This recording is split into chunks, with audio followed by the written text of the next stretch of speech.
What is up? Welcome to the pod. In today's episode, we are going to outline something that I would have loved to have known when I first started my fat loss and health journey. Because if you had asked me back then if I identified as a perfectionist, I absolutely would have said yes.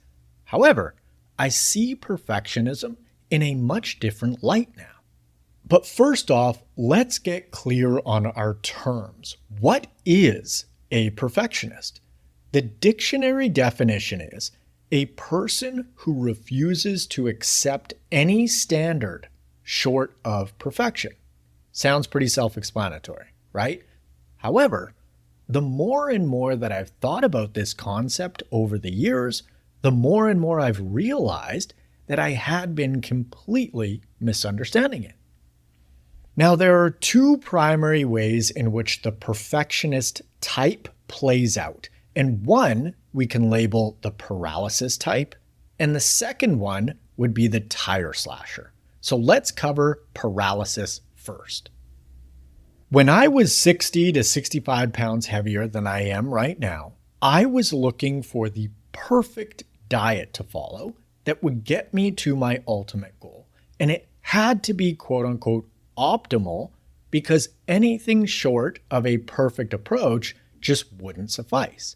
And so I would do a ton of research and eventually just get so overwhelmed with all of the details that I would essentially go into analysis paralysis mode and not change anything at all.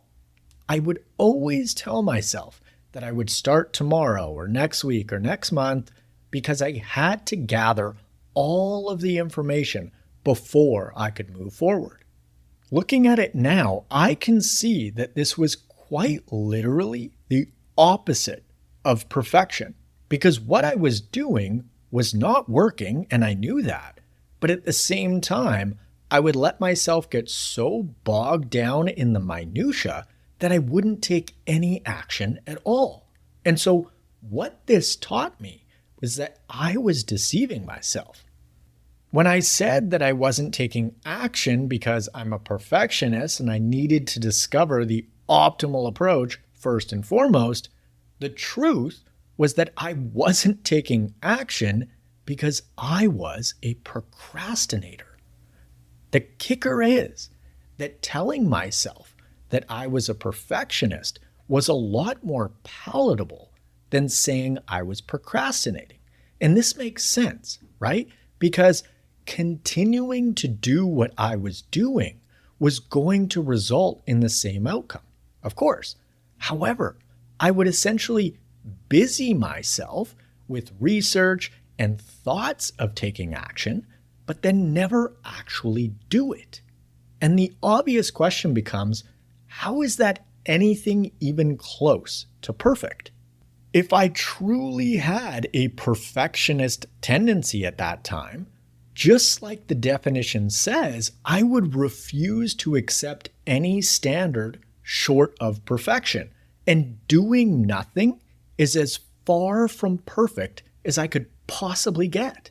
Doing anything would have been closer to the quote-unquote perfectionist end of the spectrum.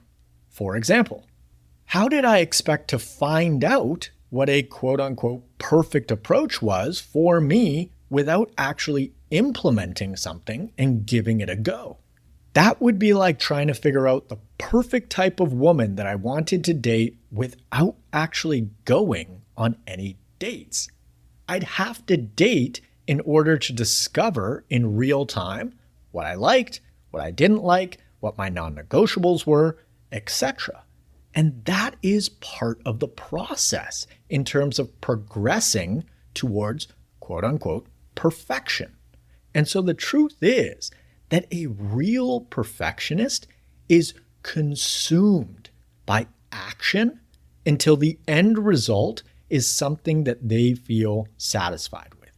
However, the modern day definition has somehow warped into a fancy way of saying procrastinator, or someone who puts things off, because a procrastinator tells themselves that they need perfect conditions just to start.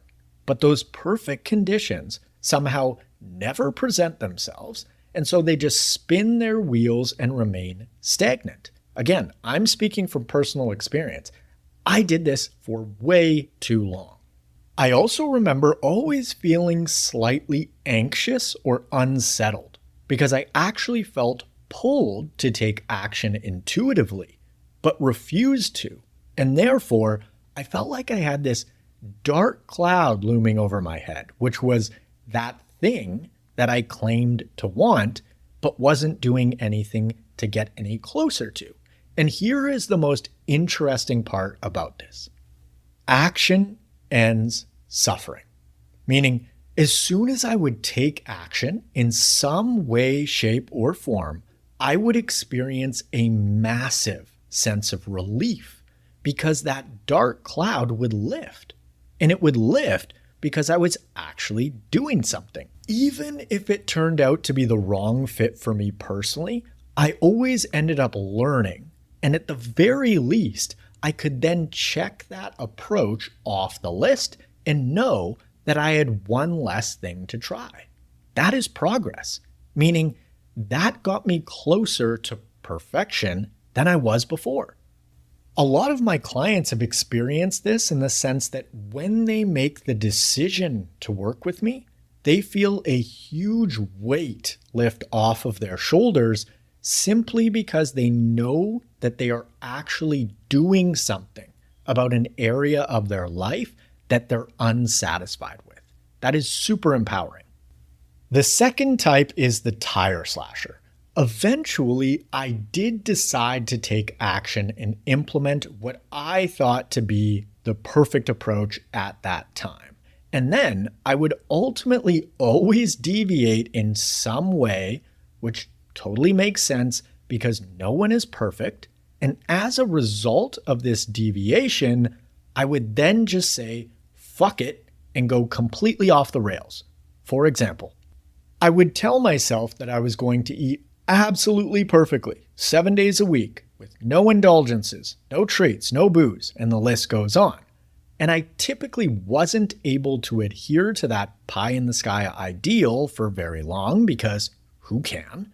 So I would have a beer or two or some type of dessert, and because I strayed from baseline even the tiniest little bit, I would say fuck it and turn the rest of the day or week into an all-out seafood diet experience, i.e., anything I saw, I would eat, which resulted in erasing any and all progress that I had made. The reason why I call this type the tire slasher is because it's like getting a flat tire and then saying, well, I've already got one flat, and so I might as well just slash the other 3 tires too. Now, that sounds ridiculous, right? But we do this. I did this all the time. And the truth is that once you have a deviation, one flat tire, it is spilled milk at that point, meaning we can't go back in time. And so a true perfectionist would acknowledge that and make the most of their situation moving forward from there. They wouldn't turn 1 or 2 cookies into 14 because clearly 14 is a lot less quote unquote perfect than 1 or 2. Having said that, a super important thing or concept to touch on is the difference between a moderator and an abstainer, because perfectionist types are much more often abstainers than they are moderators. For example, a moderator has no trouble having a cookie or 2 and stopping, whereas if the abstainer type has a cookie, it often opens up the floodgates, and so 1 cookie turns into a dozen. Now the kicker is that abstainers actually find it significantly easier from a psychological standpoint to have no cookies than they do 1 or 2. And I want to be super clear about this. Moderating is not better than abstaining. It's just different. And so it's crucial to know thyself and set yourself up for success via acknowledging your real tendency. Now, this can also vary between different things. For example, some folks have no trouble moderating around alcohol, yet find it super difficult to moderate with food. Other folks find it easy to moderate with food and really tough with alcohol. Some folks can moderate both, and others find more success with an abstainer-like approach to both. Everyone is different. It can also be food specific. So for example, someone may be able to moderate with chips, let's say, but with chocolate, they find that it's all or nothing because they just like it so much. Also, your tendencies can shift over time. I used to be totally all or nothing or an abstainer type in regards to booze. So I saw no point in having one drink because I knew that if I did, it would almost certainly turn into 10. Because once I flipped that switch mentally, it was on. But yesterday, I had one beer and straight up just didn't even want another one. Point being, your tendency may change or it may not, but you are where you are now. And in order to progress, it is crucial to be honest with yourself about that. Okay, so now I want to provide you with some practical implementation stuff. If you find yourself in the paralysis stage, understand that labeling yourself a perfectionist is just a watered down way of saying a procrastinator. And so what I would recommend is implementing something, no matter how big or small, that will ultimately get you closer to what you want. Because even a small action is more quote unquote perfect than no action. For the paralysis stage, action is the key. On the other hand, if you find yourself in the tire slasher mindset, what you can do is stay aware of two primary things. The first one is the sunk cost fallacy, which is just another way of saying to assess your current conditions, or even more simply put, being present. For example, if you have a flat tire, will 2 flats put you in a better position? Of course not. And so if you have 1 cookie, will 2 put you in a better position? No. If you had 2 cookies, will 3 put you in a better position? And so on. The second thing is if you are an abstainer, meaning you find it easier to have no cookies than you do 1 or 2, or insert whatever treat you want here, you will almost certainly have a lot more success via less frequent indulgences, but in larger amounts.